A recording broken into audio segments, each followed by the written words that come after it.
Pour autant, les moyens technologiques constituent-ils un outil infaillible au service de la justice? Ou est-ce une arme utilisée à mauvais escient qui peut déformer la réalité?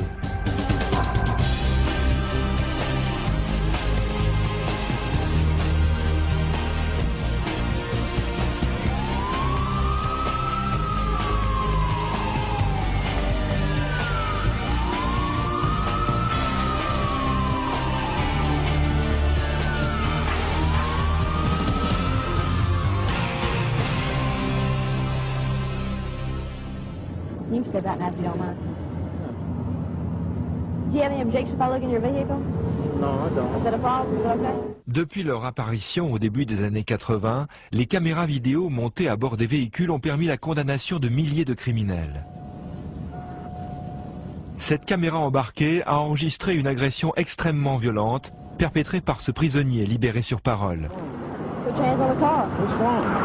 K32, come over here. What's wrong? Put your hands on the car.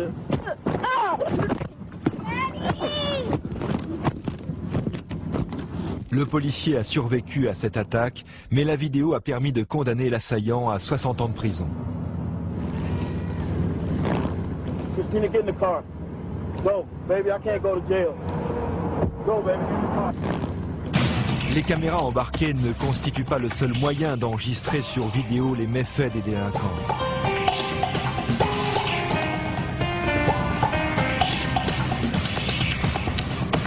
Dans tous les États-Unis, les caméras de surveillance se sont également généralisées, mais si elles ont permis de réduire la criminalité, elles soulèvent aussi de nombreuses inquiétudes en matière de protection de la vie privée.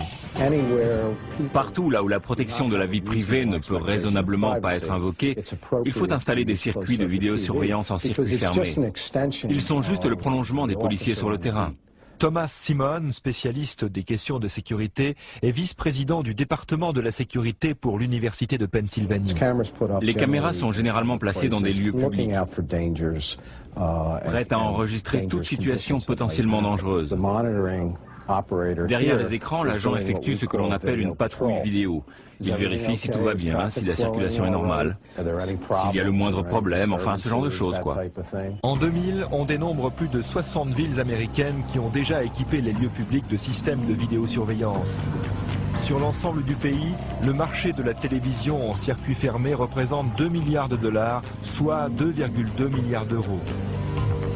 Du petit épicier du coin aux citoyens vigilants armés de caméras, en passant par les taxis équipés de systèmes vidéo.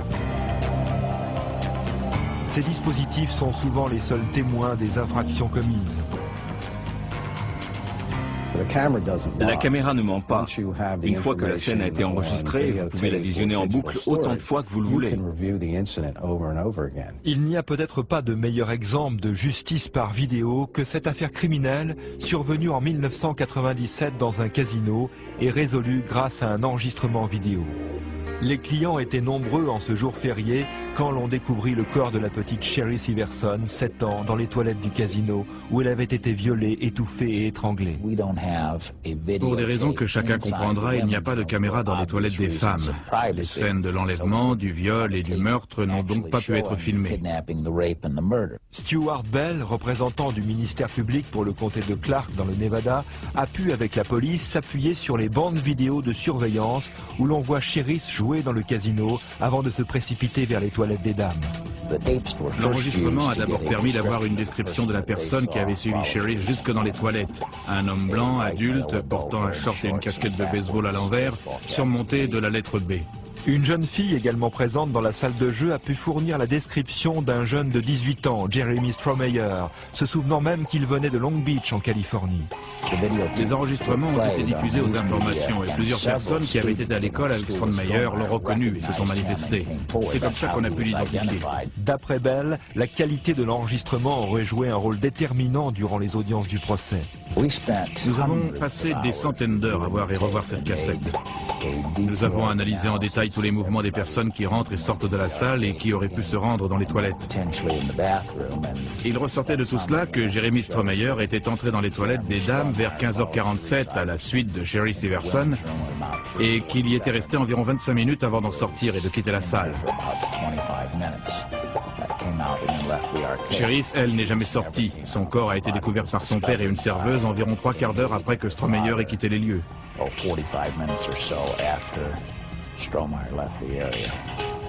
Plus nous disposons de preuves et plus il est facile pour un juge ou pour des jurés de trancher. Cela permet de juger plus sereinement.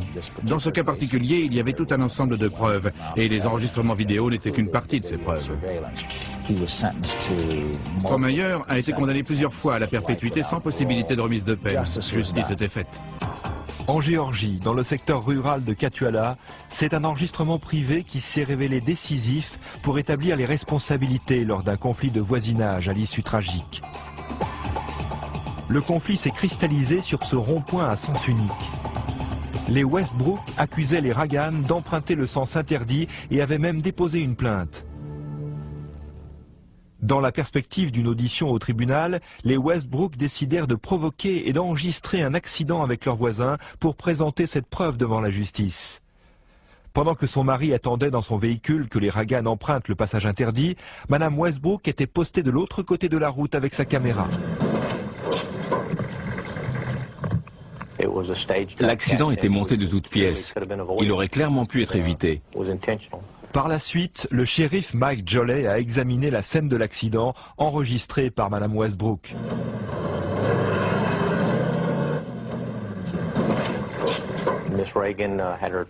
Les enfants de Madame Ragan se trouvaient dans le véhicule. Elle a envoyé son fils à la maison pour ramener le père qui avait toujours eu une arme dans son véhicule. Sous les yeux de Madame Ragan et de ses enfants, Monsieur Ragan est apparu avec une arme chargée et a commencé à se quereller avec Monsieur Westbrook, qui était également armé.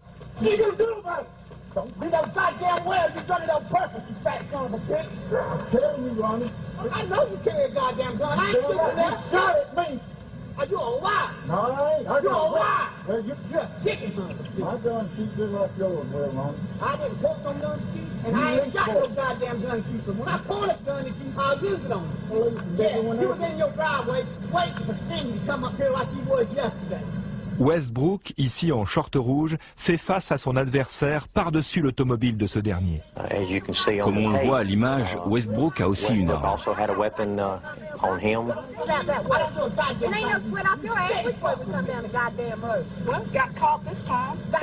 La dispute s'est poursuivie quelques instants sur la route.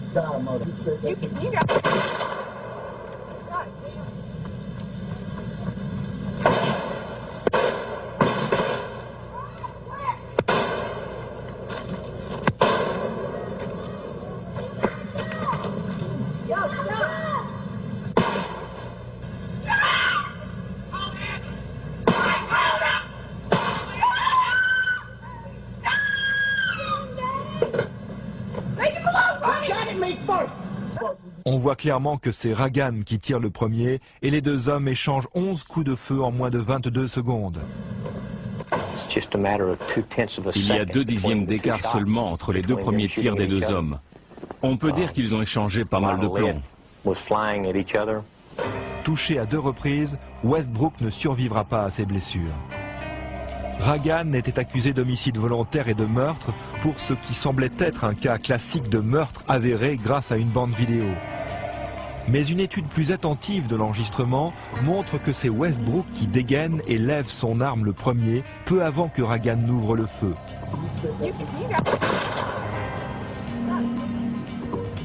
Ainsi, la cassette qui au début semblait accuser Ragan a fini par lui être d'un précieux secours.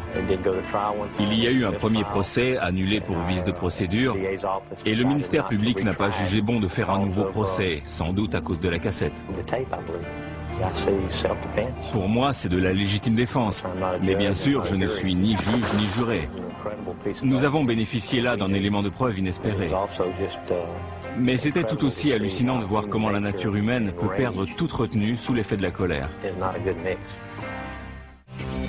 En 2000, plus d'un tiers des Américains possèdent une caméra vidéo. Et pour nombre de jeunes, le caméscope familial est devenu un jouet irrésistible qui peut aussi se transformer en témoin implacable de leur turpitude.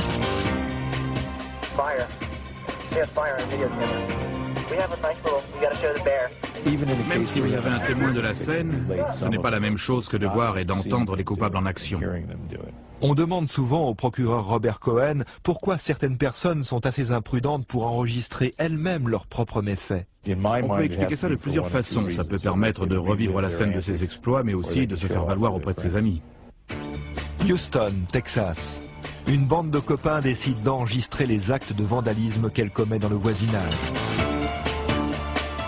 Une de leurs blagues favorites consistait à creuser un trou sur une piste cyclable en le camouflant avec des branchages, puis à enregistrer la chute des cyclistes qui tombaient dans le piège. Cette mère et son fils vont tomber dans le panneau, mais se doutant de quelque chose, elle découvre la caméra.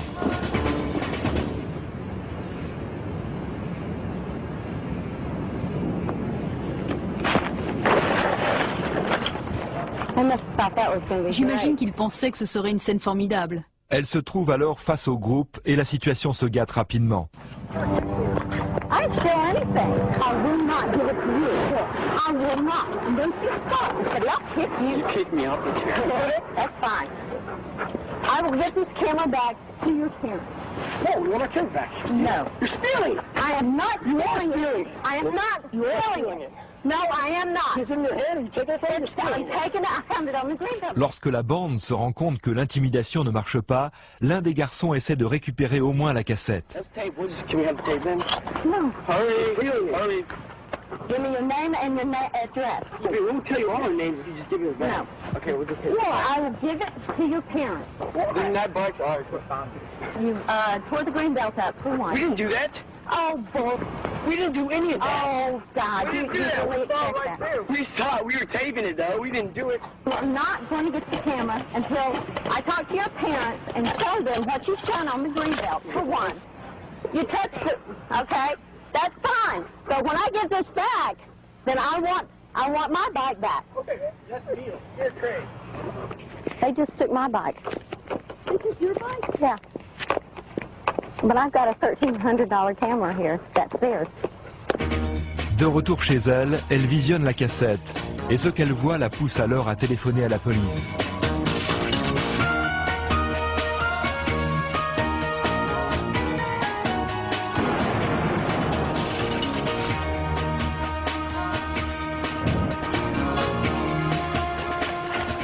Huit adolescents seront arrêtés et accusés de comportement criminel, d'incendie criminel et de cambriolage. L'un a été placé dans un centre de redressement pour adolescents et les autres ont été renvoyés chez leurs parents. À Jacksonville, en Floride, des jeunes qui avaient causé des destructions encore plus importantes ont aussi été trahis par leurs propres caméras.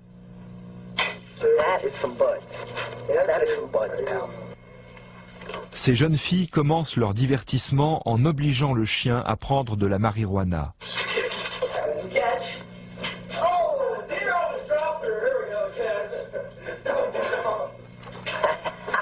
Puis la caméra enregistre une scène où on les voit entrer dans une maison vide et se livrer à des actes de vandalisme.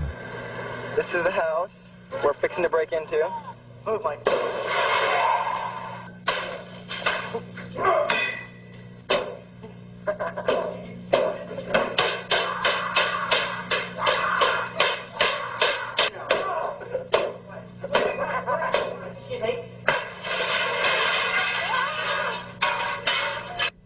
Plus tard, la police a interrogé un des garçons à propos d'un cambriolage et a découvert cette cassette dans son sac de sport. L'enregistrement va permettre d'établir la responsabilité du groupe dans des actes de vandalisme perpétrés dans 8 maisons différentes, ayant causé plus de 100 000 € de dégâts. Ils seront accusés de cambriolage, d'incendie volontaire et de cruauté envers un animal. Nous sommes à San Fernando Valley, dans le sud de la Californie. 4 jeunes gens enregistrent leur parcours à la recherche de victimes. Are you recording? This is night 3 of our mission here. Fiasco. Au début, le procureur Robert Cohen pensait qu'il s'était seulement rendu coupable de dégradation. immédiatement rendu coupable de dégradation. Quand j'ai commencé à regarder la cassette, j'ai vu des jeunes qui cassaient des voitures. Mais comme vous le savez, la suite de la cassette montre des actes autrement plus graves. À la fin, j'étais abasourdi par ce que j'avais vu. Ils ont commencé à tirer sur les passants avec une carabine chargée de balles de peinture. Ces balles peuvent atteindre une telle vitesse que le fabricant recommande d'utiliser des protections pour tout le visage et le corps.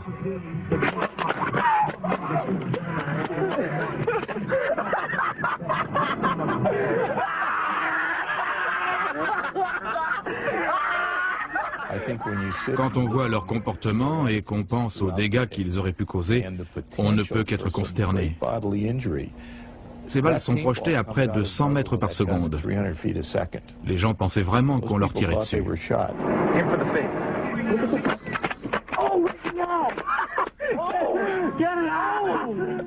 On voit sur la cassette que certaines personnes s'enfuient en courant sur la route. Ils auraient tout aussi bien pu se faire heurter par une voiture.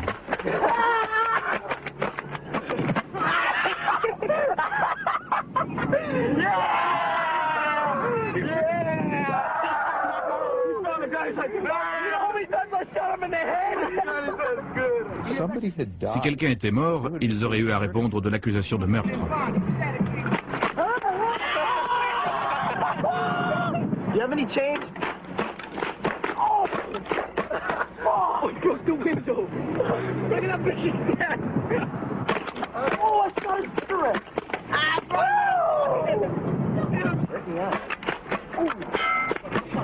J'imagine leur surprise au moment où leur caméra fait un plan panoramique sur l'arrière du véhicule.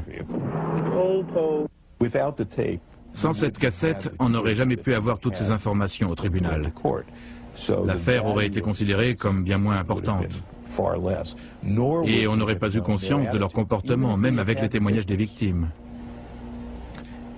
Pour avoir une idée du caractère épouvantable de leurs actes, il fallait vraiment voir leurs réactions.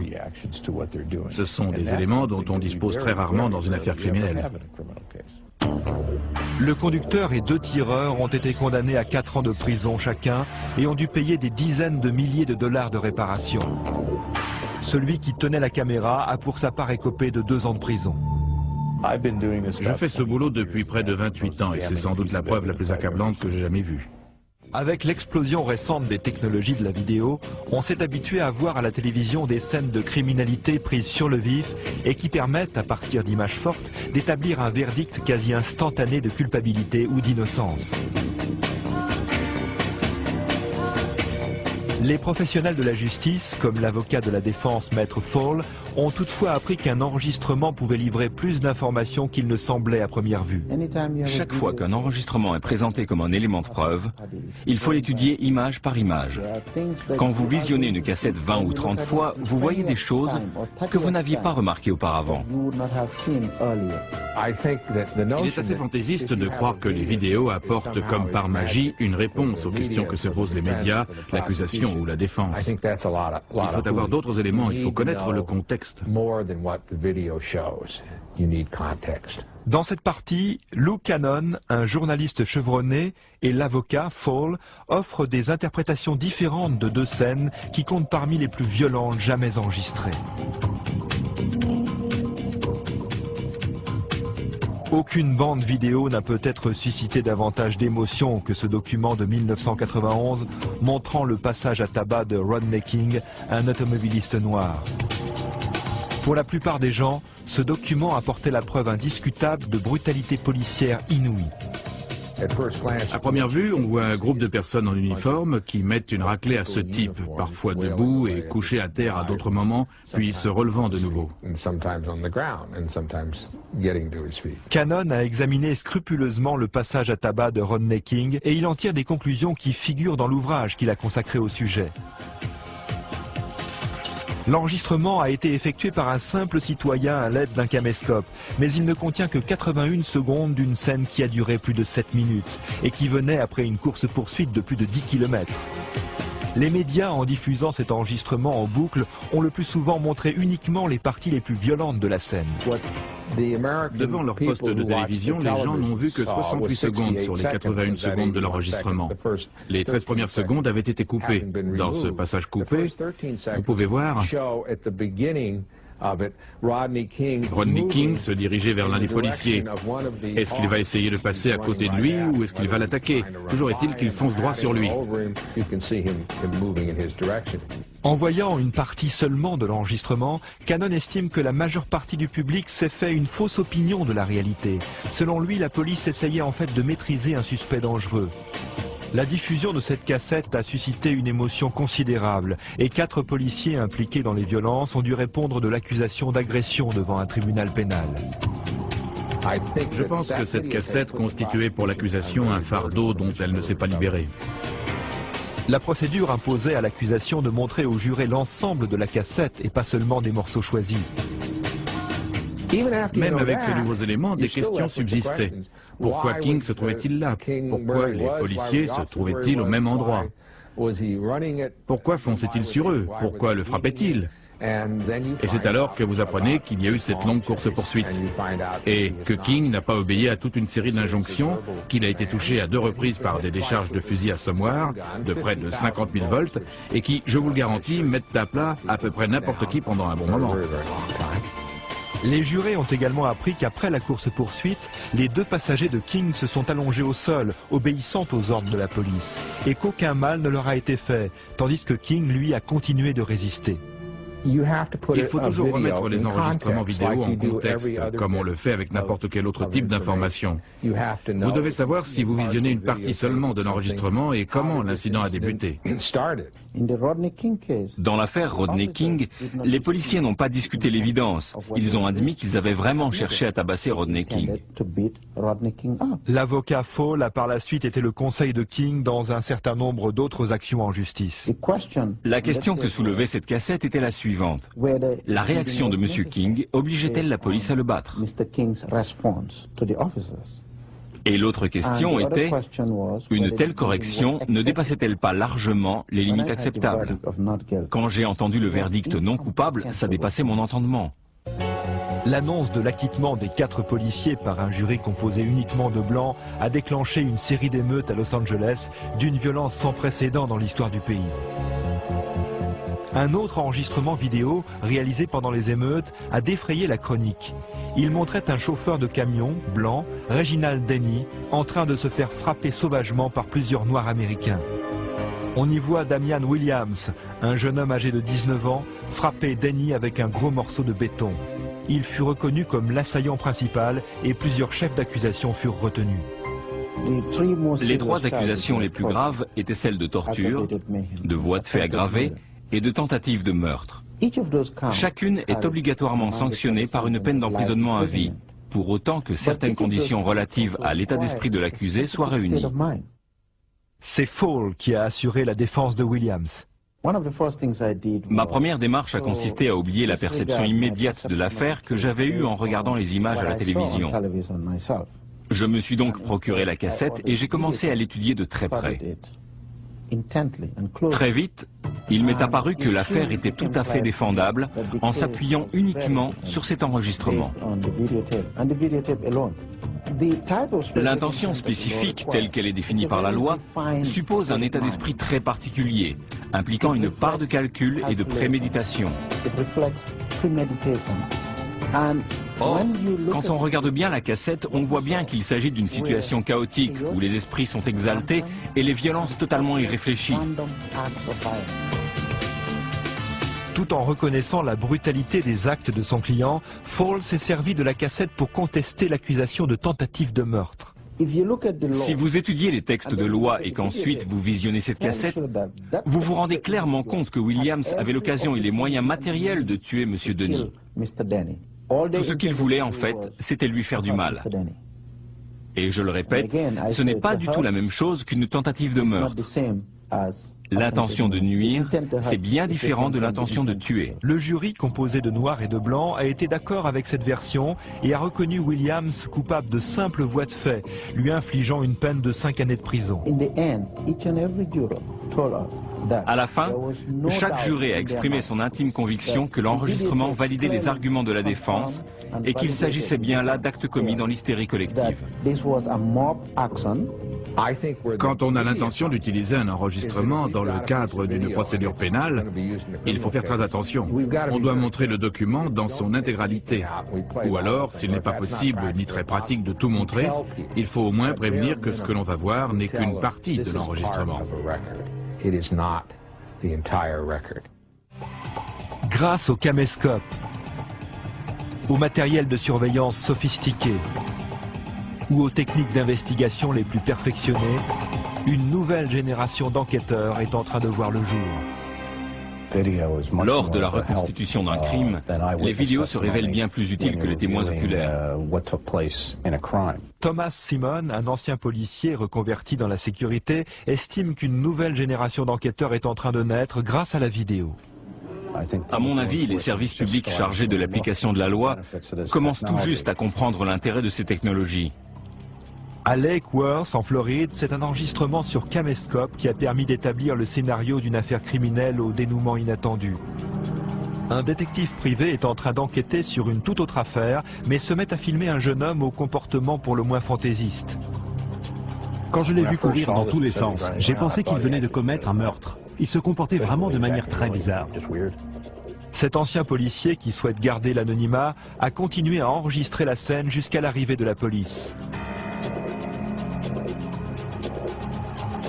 Après lui avoir passé les menottes, Stéphane Danner, un des policiers, essaie de le faire entrer dans la voiture de police, mais le jeune homme résiste. Alors Danner lui a vaporisé quelque chose sur le visage. Puis ils l'ont retourné et l'ont projeté au sol. Je peux vous dire qu'ils n'y sont pas allés de main morte. Pendant que Stuart Dimbert, un des policiers, se tient debout sur les pieds du jeune homme, l'autre lui administre une dizaine de coups de matraque.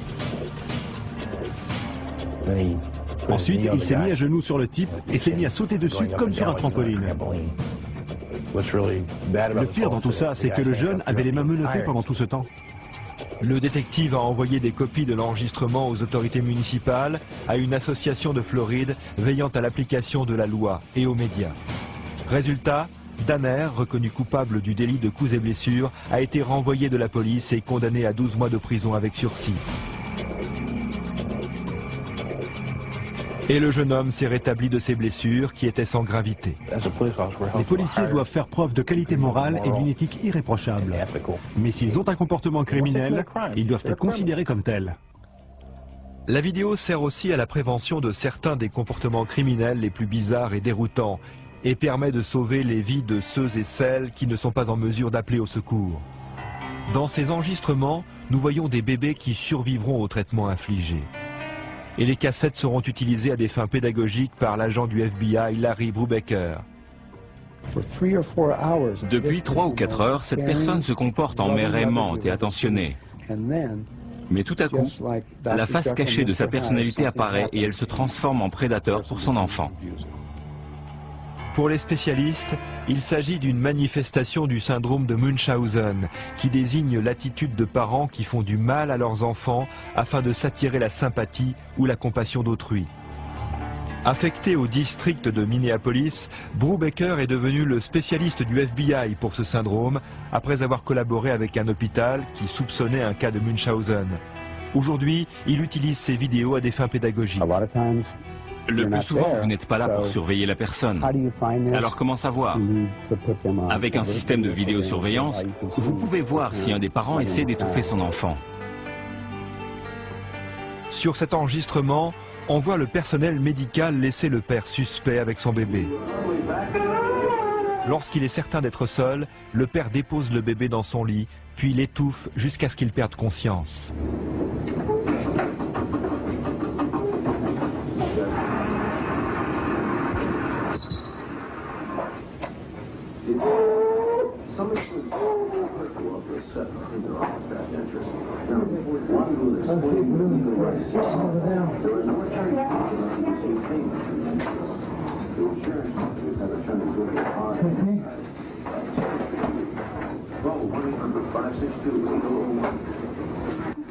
Puis, il appelle à l'aide et fait mine d'être désemparé pour attirer l'attention.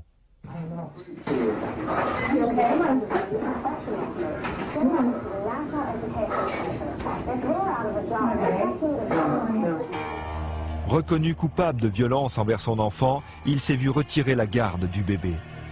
Chaque année aux États-Unis, on découvre ainsi plusieurs centaines de cas de Munchausen. Les parents atteints de ce syndrome n'agissent pas toujours en étouffant l'enfant. Certains introduisent des bactéries dangereuses dans leur biberon, altèrent leurs médicaments ou empoisonnent leur nourriture.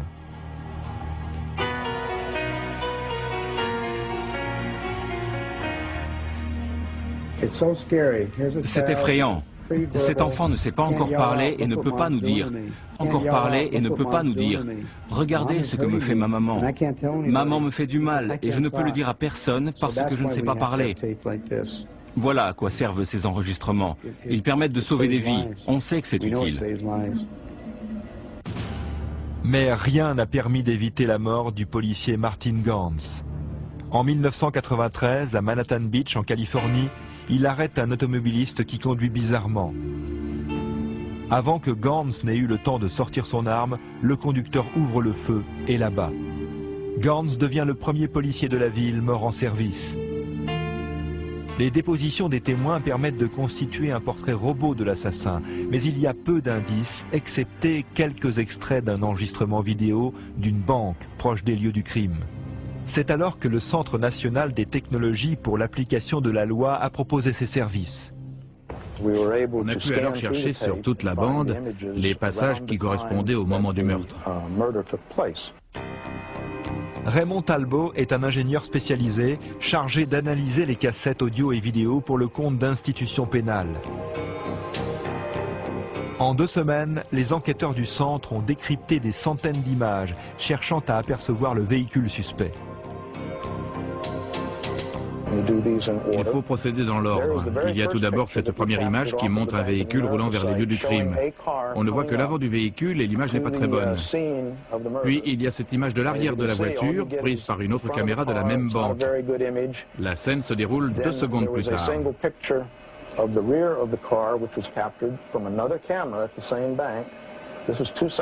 Quelques secondes plus tard, la voiture avait disparu. On a regardé des images prises d'une autre banque un peu plus bas dans la rue. Et voilà une de ces images de la First Interstate Bank, quelques mètres plus loin. On y voit un véhicule rouler vers la banque, tout feu éteint. Nous avions alors 3 images du véhicule suspect.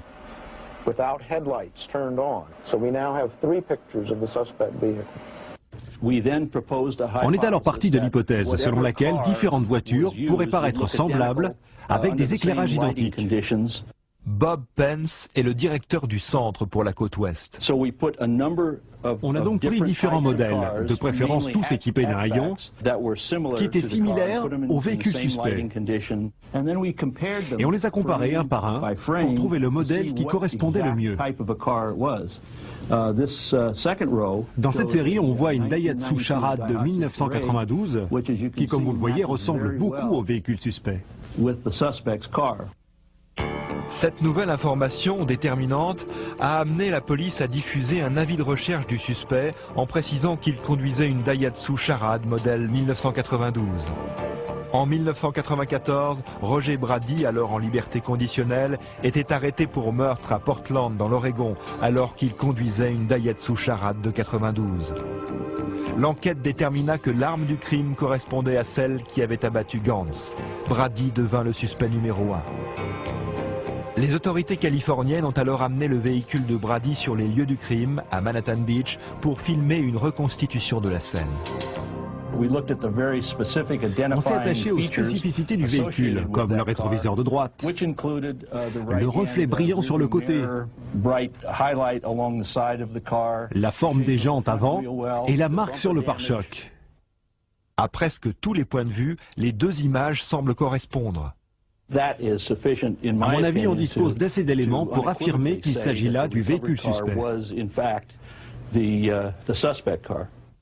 La vidéo, ajoutée à d'autres éléments de preuve, a permis d'établir la culpabilité de Brady dans le meurtre de Gans et de rendre justice à Martin Gans. Las Vegas, dans le Nevada. Ici, on ne compte pas moins de 200 casinos qui réalisent un revenu brut de 7 milliards de dollars, soit environ 8 milliards d'euros. À Vegas, tricher est considéré comme un crime et la sécurité dans les casinos revêt une telle importance que toutes les nouvelles techniques de la vidéosurveillance sont d'abord testées ici. Dans le temps, tous les casinos étaient équipés ainsi. On appelle cet endroit l'œil d'en haut. C'est donc ici, sur cette passerelle longue et étroite, que se tenaient les personnes chargées de surveiller les joueurs. Ils utilisaient des jumelles à l'époque. Aujourd'hui, avec les nouveaux moyens technologiques, on n'a plus besoin de cette passerelle, sauf à de très rares moments.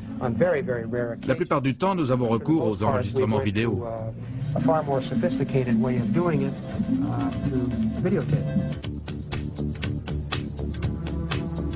Depuis les années 80, les caméras ont permis d'attraper de nombreux tricheurs et spécialistes déjà condamnés. Ou encore des joueurs qui avaient trouvé un moyen de gagner en toute régularité. Sur cet écran, on voit la caméra faire un zoom sur un joueur qui, après une mauvaise donne, cherche à récupérer une partie de sa mise avec ses cartes. Cette autre caméra montre un joueur qui augmente sa mise de manière illicite en ajoutant des jetons dissimulés sous ses cartes. La méthode employée par celui-ci est un peu plus complexe. Il marque les cartes avec une lame de rasoir collée sous son ongle. Au Nevada, des poursuites pénales peuvent être engagées pour chacune de ces marques. Notre tâche principale consiste à protéger les intérêts de l'entreprise. Mais nous sommes là aussi pour défendre les intérêts des joueurs. Dan Eitner est chargé de la surveillance au Venetian. Lorsqu'un individu triche ou qu'il est soupçonné de tricherie, on prévient d'abord la salle de surveillance. Toutes nos caméras sont placées dans les salles de jeu. 90% de nos 700 caméras enregistrent 24 heures sur 24. Il faut changer les cassettes 3 fois par jour. Et toutes les cassettes sont conservées pendant une période indéterminée. Tout à coup, une alerte est déclenchée. On a repéré un comportement suspect dans la salle des jackpots. Il s'est arrêté et il commence à jouer, mais il ne fait qu'utiliser les pièces des autres joueurs. On va sans doute demander aux agents de sécurité d'aller le voir avant qu'il ne s'approche d'autres personnes. On lui demandera une pièce d'identité et on le priera de quitter les lieux. Avec un tel souci de la sécurité, il n'est pas surprenant que ce soit les casinos qui aient mis au point certaines technologies modernes de lutte contre la criminalité. Les entreprises nous contactent pour résoudre des problèmes très spécifiques. Jeff Jonas, président de la société Systems Research and Development, a introduit un nouvel outil de reconnaissance faciale. Le système de reconnaissance faciale repose sur l'idée d'une indexation et d'un tri de manière à ce qu'un ordinateur puisse déterminer si un visage correspond à un de ceux qu'il a en mémoire. Avant, pour faire le même boulot, il fallait consulter manuellement des séries de portraits. Ça représentait des classeurs entiers de photographies. On s'asseyait là et on regardait chaque photo pour voir si ça correspondait. Au Venetian, l'œil du ciel se concentre sur un client soupçonné de compter les cartes. Une méthode pour augmenter ses chances de gain en se notant les cartes déjà distribuées. Au Mirage, ils ont repéré un type qui comptait les cartes. Il se fait passer pour un client accro du jeu pour ne pas qu'on remarque son manège. Cette personne, à notre table de jeu, correspondait à la description. On a pris une photo depuis la salle de jeu et dans l'axe du regard pour être sûr qu'on avait bien les yeux.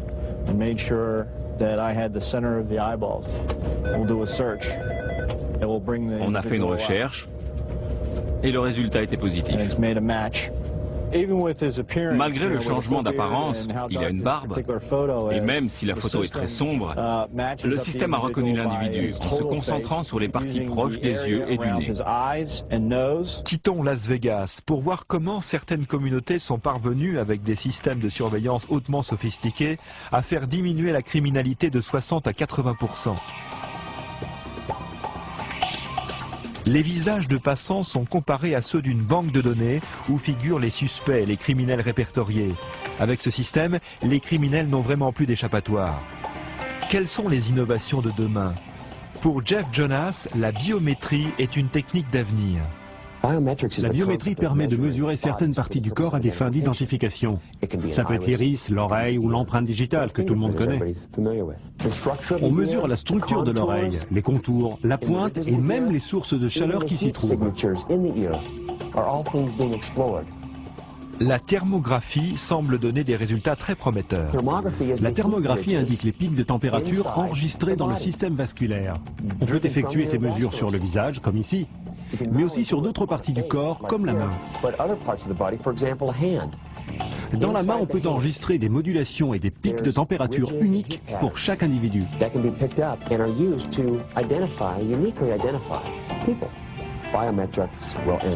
L'usage de la biométrie va se généraliser et va nous faciliter la vie. Et surtout, ça va compliquer la tâche des criminels. On devrait tous avoir peur des caméras de surveillance, parce qu'on a tous quelque chose qu'on n'a pas envie de montrer en public. Bill Brown a fondé une troupe de théâtre qui proteste contre la multiplication des caméras de surveillance dans les rues des villes.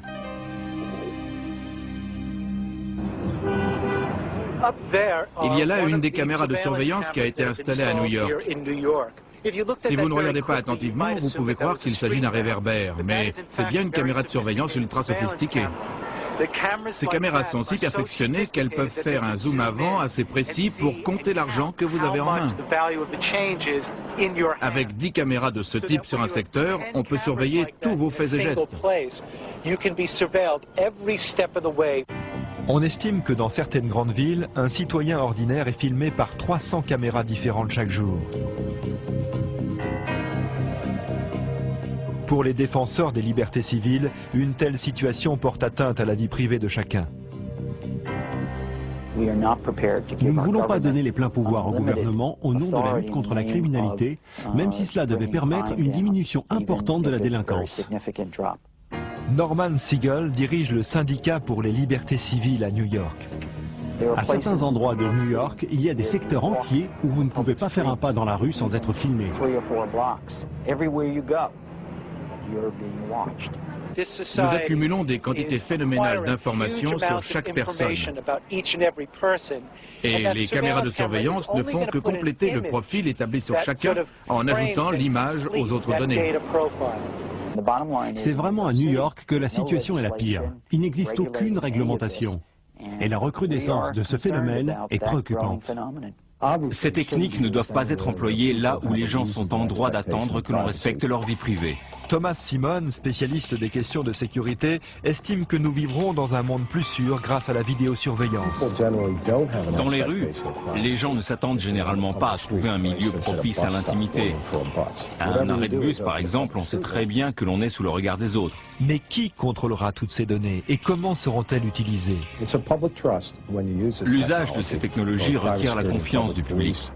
Les services de sécurité privée ou les services de police doivent garder jalousement les informations recueillies et garantir qu'elles ne seront utilisées qu'à des fins légitimes. Ce qui semble certain en tout cas, c'est que la vidéo devrait jouer un rôle important dans les questions relatives à l'application de la loi et à la justice pénale. Pour moi, ces technologies représentent l'avenir.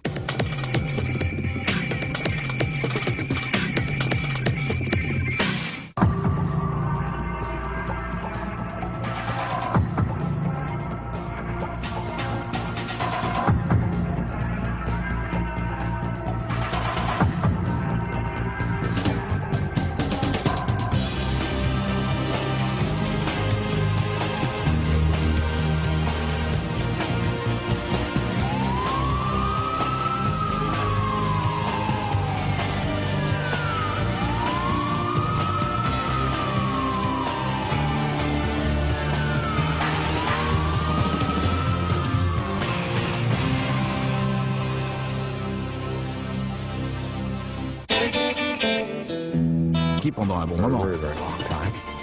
Les jurés ont également appris qu'après la course-poursuite, les 2 passagers de King se sont allongés au sol, obéissant aux ordres de la police, et qu'aucun mal ne leur a été fait, tandis que King, lui, a continué de résister. Il faut toujours remettre les enregistrements vidéo en contexte, comme on le fait avec n'importe quel autre type d'information. Vous devez savoir si vous visionnez une partie seulement de l'enregistrement et comment l'incident a débuté. Dans l'affaire Rodney King, les policiers n'ont pas discuté l'évidence. Ils ont admis qu'ils avaient vraiment cherché à tabasser Rodney King. L'avocat Fall a par la suite été le conseil de King dans un certain nombre d'autres actions en justice. La question que soulevait cette cassette était la suivante. suivante. La réaction de M. King obligeait-elle la police à le battre? Et l'autre question était, une telle correction ne dépassait-elle pas largement les limites acceptables? Quand j'ai entendu le verdict non coupable, ça dépassait mon entendement. L'annonce de l'acquittement des 4 policiers par un jury composé uniquement de blancs a déclenché une série d'émeutes à Los Angeles d'une violence sans précédent dans l'histoire du pays. Un autre enregistrement vidéo, réalisé pendant les émeutes, a défrayé la chronique. Il montrait un chauffeur de camion, blanc, Reginald Denny, en train de se faire frapper sauvagement par plusieurs Noirs américains. On y voit Damian Williams, un jeune homme âgé de 19 ans, frapper Denny avec un gros morceau de béton. Il fut reconnu comme l'assaillant principal et plusieurs chefs d'accusation furent retenus. Les 3 accusations les plus graves étaient celles de torture, de voies de fait aggravées et de tentative de meurtre. Chacune est obligatoirement sanctionnée par une peine d'emprisonnement à vie, pour autant que certaines conditions relatives à l'état d'esprit de l'accusé soient réunies. C'est Fall qui a assuré la défense de Williams. Ma première démarche a consisté à oublier la perception immédiate de l'affaire que j'avais eue en regardant les images à la télévision. Je me suis donc procuré la cassette et j'ai commencé à l'étudier de très près. Très vite, il m'est apparu que l'affaire était tout à fait défendable en s'appuyant uniquement sur cet enregistrement.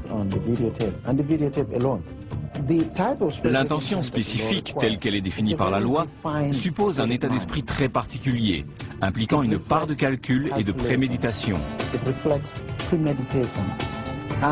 Or, quand on regarde bien la cassette, on voit bien qu'il s'agit d'une situation chaotique où les esprits sont exaltés et les violences totalement irréfléchies. Tout en reconnaissant la brutalité des actes de son client, Fall s'est servi de la cassette pour contester l'accusation de tentative de meurtre. Si vous étudiez les textes de loi et qu'ensuite vous visionnez cette cassette, vous vous rendez clairement compte que Williams avait l'occasion et les moyens matériels de témoin des infractions commises. La caméra ne ment pas. Une fois que la scène a été enregistrée, vous pouvez la visionner en boucle autant de fois que vous le voulez. Il n'y a peut-être pas de meilleur exemple de justice par vidéo que cette affaire criminelle survenue en 1997 dans un casino et résolue grâce à un enregistrement vidéo. Les clients étaient nombreux en ce jour férié quand l'on découvrit le corps de la petite Sherry Siverson, 7 ans, dans les toilettes du casino où elle avait été violée, étouffée et étranglée. Pour des raisons que chacun comprendra, il n'y a pas de caméra dans les toilettes des femmes. Les scènes de l'enlèvement, du viol et du meurtre n'ont donc pas pu être filmées. Stuart Bell, représentant du ministère public pour le comté de Clark dans le Nevada, a pu avec la police s'appuyer sur les bandes vidéo de surveillance où l'on voit Sherry jouer dans le casino avant de se précipiter vers les toilettes des dames. L'enregistrement a d'abord permis d'avoir une description de la personne qui avait suivi Sherry jusque dans les toilettes. Un homme blanc, adulte, portant un short et une casquette de baseball à l'envers, surmonté de la lettre B. Une jeune fille également présente dans la salle de jeu a pu fournir la description d'un jeune de 18 ans, Jeremy Strohmeyer, se souvenant même qu'il venait de Long Beach en Californie. Les enregistrements ont été diffusés aux informations et plusieurs personnes qui avaient été à l'école avec Strohmeyer l'ont reconnu et se sont manifestées. C'est comme ça qu'on a pu l'identifier. D'après Bell, la qualité de l'enregistrement aurait joué un rôle déterminant durant les audiences du procès. Nous avons passé des centaines d'heures à voir et revoir cette cassette. Nous avons analysé en détail tous les mouvements des personnes qui rentrent et sortent de la salle et qui auraient pu se rendre dans les toilettes. Il ressortait de tout cela que Jeremy Strohmeyer était entré dans les toilettes des dames vers 15h47 à la suite de Sherry Siverson et qu'il y était resté environ 25 minutes avant d'en sortir et de quitter la salle. Sherry, elle, n'est jamais sortie. Son corps a été découvert par son père et une serveuse environ 3 quarts d'heure après que Strohmeyer ait quitté les lieux.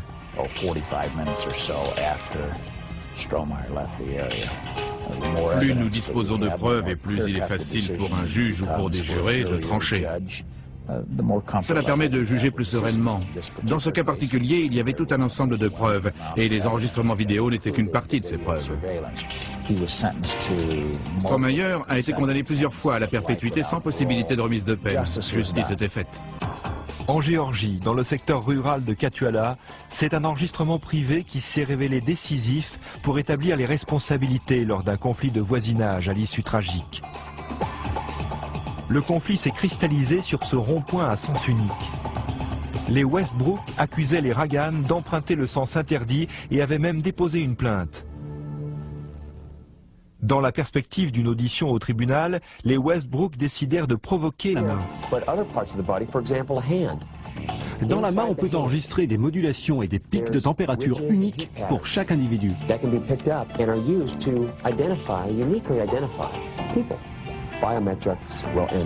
L'usage de la biométrie va se généraliser et va nous faciliter la vie. Et surtout, ça va compliquer la tâche des criminels. On devrait tous avoir peur des caméras de surveillance, parce qu'on a tous quelque chose qu'on n'a pas envie de montrer en public. Bill Brown a fondé une troupe de théâtre qui proteste contre la multiplication des caméras de surveillance dans les rues des villes.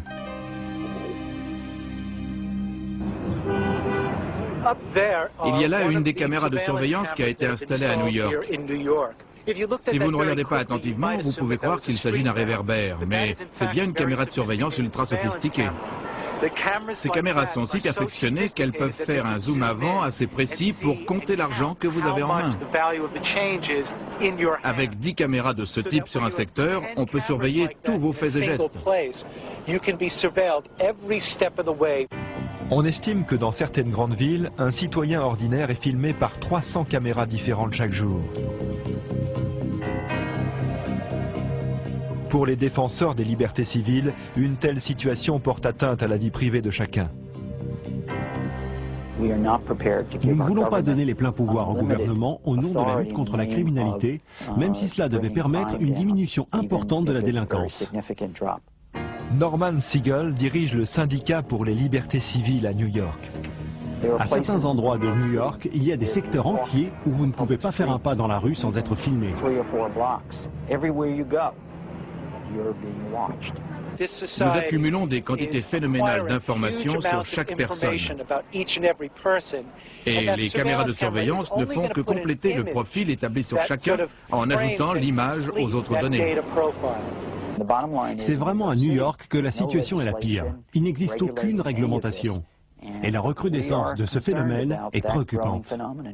Ces techniques ne doivent pas être employées là où les gens sont en droit d'attendre que l'on respecte leur vie privée. Thomas Simon, spécialiste des questions de sécurité, estime que nous vivrons dans un monde plus sûr grâce à la vidéosurveillance. Dans les rues, les gens ne s'attendent généralement pas à trouver un milieu propice à l'intimité. À un arrêt de bus, par exemple, on sait très bien que l'on est sous le regard des autres. Mais qui contrôlera toutes ces données et comment seront-elles utilisées? L'usage de ces technologies requiert la confiance du public. Les services de sécurité privée ou les services de police doivent garder jalousement les informations recueillies et garantir qu'elles ne seront utilisées qu'à des fins légitimes. Ce qui semble certain en tout cas, c'est que la vidéo devrait jouer un rôle important. Et voilà une de ces images de la First Interstate Bank, quelques mètres plus loin. On y voit un véhicule rouler vers la banque, tout feu éteint. Nous avions alors 3 images du véhicule suspect.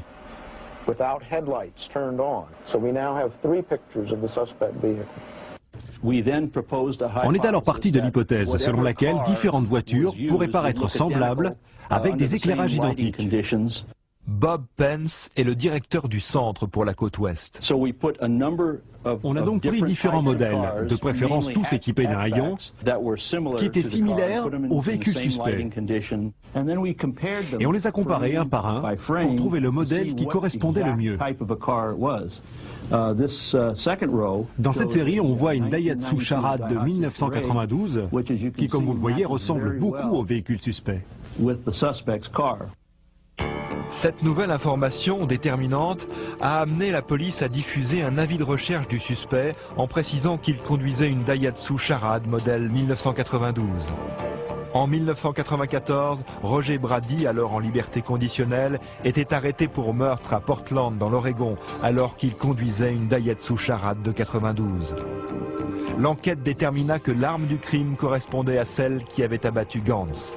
Brady devint le suspect numéro 1. Les autorités californiennes ont alors amené le véhicule de Brady sur les lieux du crime, à Manhattan Beach, pour filmer une reconstitution de la scène.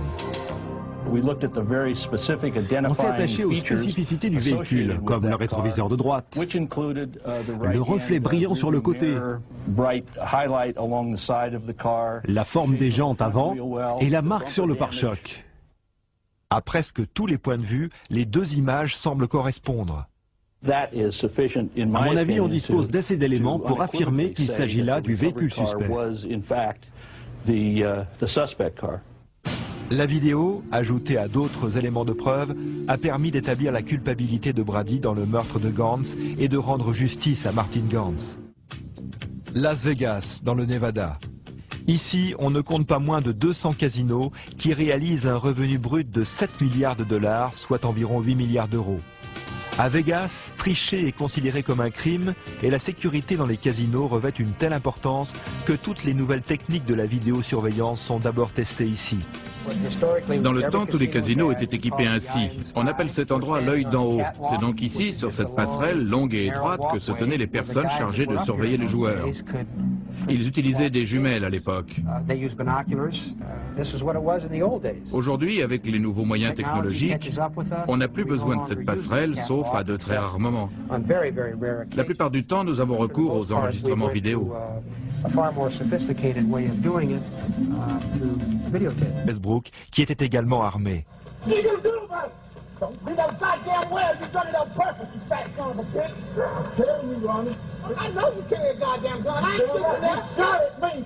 Are you a lie? No, I ain't. You're a lie. Well, you're a chicken.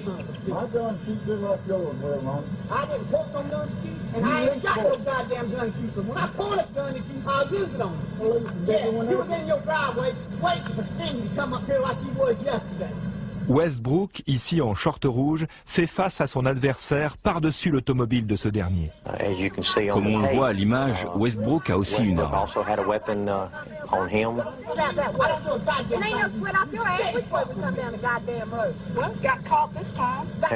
La dispute s'est poursuivie quelques instants sur la route.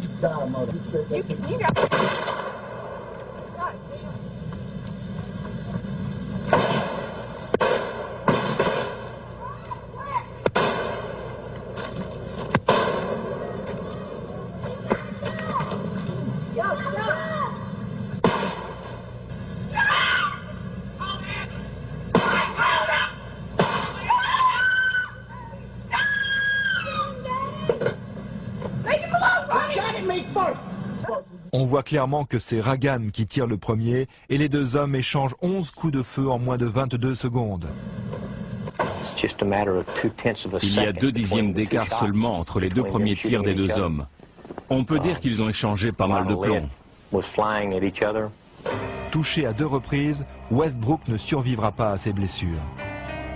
Ragan était accusé d'homicide volontaire et de meurtre pour ce qui semblait être un cas classique de meurtre avéré grâce à une bande vidéo. Mais une étude plus attentive de l'enregistrement montre que c'est Westbrook qui dégaine et lève son arme le premier, peu avant que Ragan n'ouvre le feu.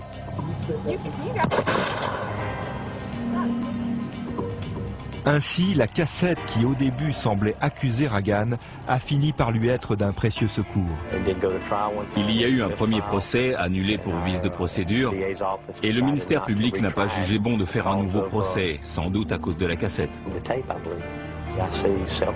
Pour moi, c'est de la légitime défense, mais bien sûr, je ne suis ni juge ni juré. Nous avons bénéficié là d'un élément de preuve inespéré.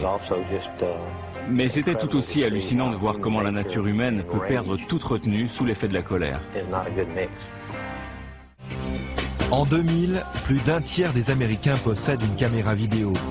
Et pour nombre de jeunes, le caméscope familial est devenu un jouet irrésistible qui peut aussi se transformer en témoin implacable de leur turpitude.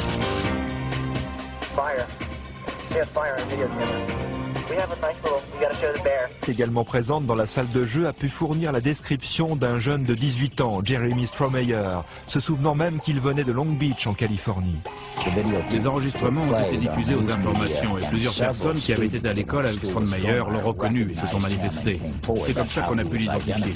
D'après Bell, la qualité de l'enregistrement aurait joué un rôle déterminant durant les audiences du procès. Nous avons passé des centaines d'heures à voir et revoir cette cassette.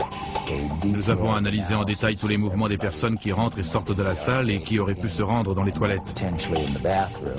Il ressortait de tout cela que Jeremy Strohmeyer était entré dans les toilettes des dames vers 15h47 à la suite de Sherry Siverson et qu'il y était resté environ 25 minutes avant d'en sortir et de quitter la salle. Sherry, elle, n'est jamais sortie. Son corps a été découvert par son père et une serveuse environ 3/4 d'heure après que Strohmeyer ait quitté les lieux.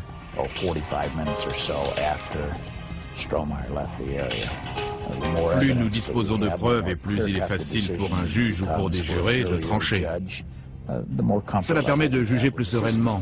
Dans ce cas particulier, il y avait tout un ensemble de preuves, et les enregistrements vidéo n'étaient qu'une partie de ces preuves. Strohmeyer a été condamné plusieurs fois à la perpétuité sans possibilité de remise de peine. Justice était faite. En Géorgie, dans le secteur rural de Katuala, c'est un enregistrement privé qui s'est révélé décisif pour établir les responsabilités lors d'un conflit de voisinage à l'issue tragique. Le conflit s'est cristallisé sur ce rond-point à sens unique. Les Westbrook accusaient les Ragan d'emprunter le sens interdit et avaient même déposé une plainte. Dans la perspective d'une audition au tribunal, les Westbrook décidèrent de provoquer et d'enregistrer un accident avec leurs voisins pour présenter cette preuve devant la justice. Pendant que son mari attendait dans son véhicule que les Ragan empruntent le passage interdit, Madame Westbrook était postée de l'autre côté de la route avec sa caméra. L'accident était monté de toutes pièces. Il aurait clairement pu être évité. Par la suite, le shérif Mike Jolley a examiné la scène de l'accident enregistrée par Madame Westbrook.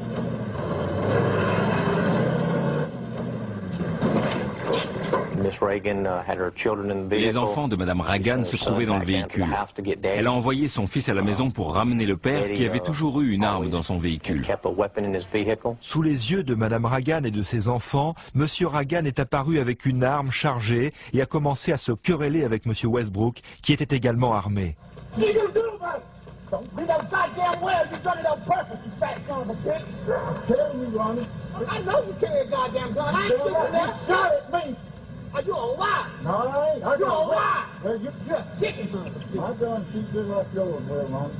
La procédure imposait à l'accusation de montrer aux jurés l'ensemble de la cassette et pas seulement des morceaux choisis. Même avec ces nouveaux éléments, des questions subsistaient. Pourquoi King se trouvait-il là? Pourquoi les policiers se trouvaient-ils au même endroit? Pourquoi fonçait-il sur eux? Pourquoi le frappait-il? Et c'est alors que vous apprenez qu'il y a eu cette longue course-poursuite et que King n'a pas obéi à toute une série d'injonctions, qu'il a été touché à 2 reprises par des décharges de fusil assommoir de près de 50 000 volts et qui, je vous le garantis, mettent à plat à peu près n'importe qui pendant un bon moment. Les jurés ont également appris qu'après la course-poursuite, les 2 passagers de King se sont allongés au sol, obéissant aux ordres de la police, et qu'aucun mal ne leur a été fait, tandis que King, lui, a continué de résister. Il faut toujours remettre les enregistrements vidéo en contexte, comme on le fait avec n'importe quel autre type d'information. Vous devez savoir si vous visionnez une partie seulement de l'enregistrement et comment l'incident a débuté. Dans l'affaire Rodney King, les policiers n'ont pas discuté l'évidence. Ils ont admis qu'ils avaient vraiment cherché à tabasser Rodney King. L'avocat Fall a par la suite été le conseil de King dans un certain nombre d'autres actions en justice. La question que soulevait cette cassette était la suivante. La réaction de M. King obligeait-elle la police à le battre? Et l'autre question était, une telle correction ne dépassait-elle pas largement les limites acceptables? Quand j'ai entendu le verdict non coupable, ça dépassait mon entendement. L'annonce de l'acquittement des 4 policiers par un jury composé uniquement de blancs a déclenché une série d'émeutes à Los Angeles d'une violence sans précédent dans l'histoire du pays. Un autre enregistrement vidéo, réalisé pendant les émeutes, a défrayé la chronique. Il montrait un chauffeur de camion, blanc, Reginald Denny, en train de se faire frapper sauvagement par plusieurs Noirs américains. On y voit Damian Williams, un jeune homme âgé de 19 ans, frapper Denny avec un gros morceau de béton. Il fut reconnu comme l'assaillant principal et plusieurs chefs d'accusation furent retenus. Les 3 accusations les plus graves étaient celles de torture, de voies de fait aggravées et de tentative de meurtre. Chacune est obligatoirement sanctionnée par une peine d'emprisonnement à vie, pour autant que certaines conditions relatives à l'état d'esprit de l'accusé soient réunies. C'est Fall qui a assuré la défense de Williams. Ma première démarche a consisté à oublier la perception immédiate de l'affaire que j'avais eue en regardant les images à la télévision. Je me suis donc procuré la cassette et j'ai commencé à l'étudier de très près. Très vite, il m'est apparu que l'affaire était tout à fait défendable en s'appuyant uniquement sur cet enregistrement. L'intention spécifique, telle qu'elle est définie par la loi, suppose un état d'esprit très particulier. Leur apparition au début des années 80, les caméras vidéo montées à bord des véhicules ont permis la condamnation de milliers de criminels. Cette caméra embarquée a enregistré une agression extrêmement violente perpétrée par ce prisonnier libéré sur parole. Put your hands on the car. What's wrong? K-32, come over here. Put your hands on the car.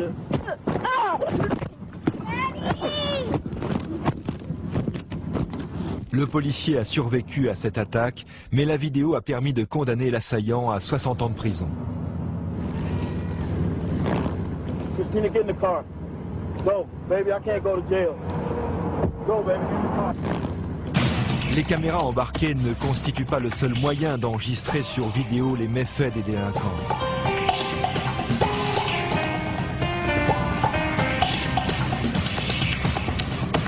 Dans tous les États-Unis, les caméras de surveillance se sont également généralisées, mais si elles ont permis de réduire la criminalité, elles soulèvent aussi de nombreuses inquiétudes en matière de protection de la vie privée. Partout là où la protection de la vie privée ne peut raisonnablement pas être invoquée, il faut installer des circuits de vidéosurveillance en circuit fermé. Ils sont juste le prolongement des policiers sur le terrain. Thomas Simon, spécialiste des questions de sécurité, est vice-président du département de la sécurité pour l'Université de Pennsylvanie. Les caméras sont généralement placées dans des lieux publics, prêtes à enregistrer toute situation potentiellement dangereuse. Derrière les écrans, l'agent effectue ce que l'on appelle une patrouille vidéo. Il vérifie si tout va bien, si la circulation est normale, s'il y a le moindre problème, enfin ce genre de choses quoi. En 2000, on dénombre plus de 60 villes américaines qui ont déjà équipé les lieux publics de systèmes de vidéosurveillance. Sur l'ensemble du pays, le marché de la télévision en circuit fermé représente 2 milliards de dollars, soit 2,2 milliards d'euros. Du petit épicier du coin aux citoyens vigilants armés de caméras, en passant par les taxis équipés de systèmes vidéo. Ces dispositifs sont souvent les seuls témoins des infractions commises. La caméra ne ment pas. Une fois que la scène a été enregistrée, vous pouvez la visionner en boucle autant de fois que vous le voulez. Il n'y a peut-être pas de meilleur exemple de justice par vidéo que cette affaire criminelle survenue en 1997 dans un casino et résolue grâce à un enregistrement vidéo. Les clients étaient nombreux en ce jour férié quand l'on découvrit le corps de la petite Sherry Siverson, 7 ans, dans les toilettes du casino où elle avait été violée, étouffée et étranglée. Pour des raisons que chacun comprendra, il n'y a pas de caméra dans les toilettes des femmes. Les scènes de l'enlèvement, du viol et du meurtre n'ont donc pas pu être filmées. Stewart. You a lie. No, I ain't. You a lie. You're a chicken. My gun keep just like yours, well, man. I didn't post them gun keep, and I ain't got no goddamn gun keeper. When I pull this gun at you, I'll use it on you. Yeah, you was in your driveway waiting for Cindy to come up here like you was yesterday. Westbrook, ici en short rouge, fait face à son adversaire par-dessus l'automobile de ce dernier. Comme on le voit à l'image, Westbrook a aussi une arme.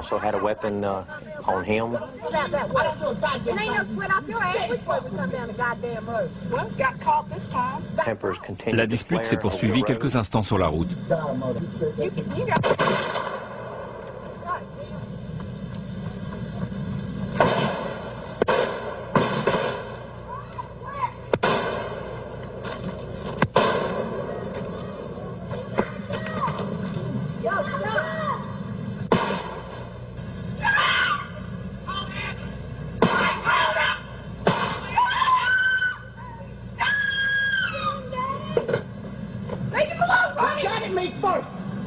On voit clairement que c'est Ragan qui tire le premier et les deux hommes échangent 11 coups de feu en moins de 22 secondes. Il y a 2 dixièmes d'écart seulement entre les deux premiers tirs des deux hommes. On peut dire qu'ils ont échangé pas mal de plomb. Touché à 2 reprises, Westbrook ne survivra pas à ses blessures. Ragan était accusé d'homicide volontaire et de meurtre pour ce qui semblait être un cas classique de meurtre avéré grâce à une bande vidéo. Mais une étude plus attentive de l'enregistrement montre que c'est Westbrook qui dégaine et lève son arme le premier, peu avant que Ragan n'ouvre le feu.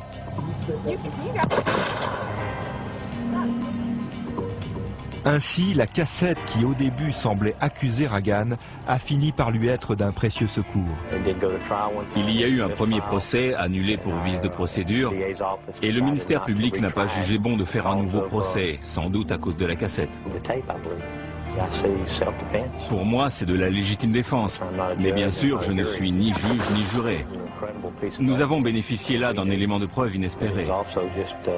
Mais c'était tout aussi hallucinant de voir comment la nature humaine peut perdre toute retenue sous l'effet de la colère. En 2000, plus d'un tiers des Américains possèdent une caméra vidéo.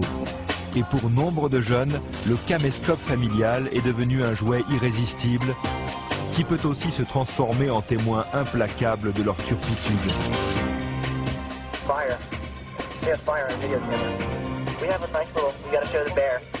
Même si vous avez un témoin de la scène, ce n'est pas la même chose que de voir et d'entendre les coupables en action. On demande souvent au procureur Robert Cohen, c'est précis pour compter l'argent que vous avez en main. Avec 10 caméras de ce type sur un secteur, on peut surveiller tous vos faits et gestes. On estime que dans certaines grandes villes, un citoyen ordinaire est filmé par 300 caméras différentes chaque jour. Pour les défenseurs des libertés civiles, une telle situation porte atteinte à la vie privée de chacun. Nous ne voulons pas donner les pleins pouvoirs au gouvernement au nom de la lutte contre la criminalité, même si cela devait permettre une diminution importante de la délinquance. Norman Siegel dirige le syndicat pour les libertés civiles à New York. À certains endroits de New York, il y a des secteurs entiers où vous ne pouvez pas faire un pas dans la rue sans être filmé. Nous accumulons des quantités phénoménales d'informations sur chaque personne. Et les caméras de surveillance ne font que compléter le profil établi sur chacun en ajoutant l'image aux autres données. C'est vraiment à New York que la situation est la pire. Il n'existe aucune réglementation. Et la recrudescence de ce phénomène est préoccupante. Ces techniques ne doivent pas être employées là où les gens sont en droit d'attendre que l'on respecte leur vie privée. Thomas Simon, spécialiste des questions de sécurité, estime que nous vivrons dans un monde plus sûr grâce à la vidéosurveillance.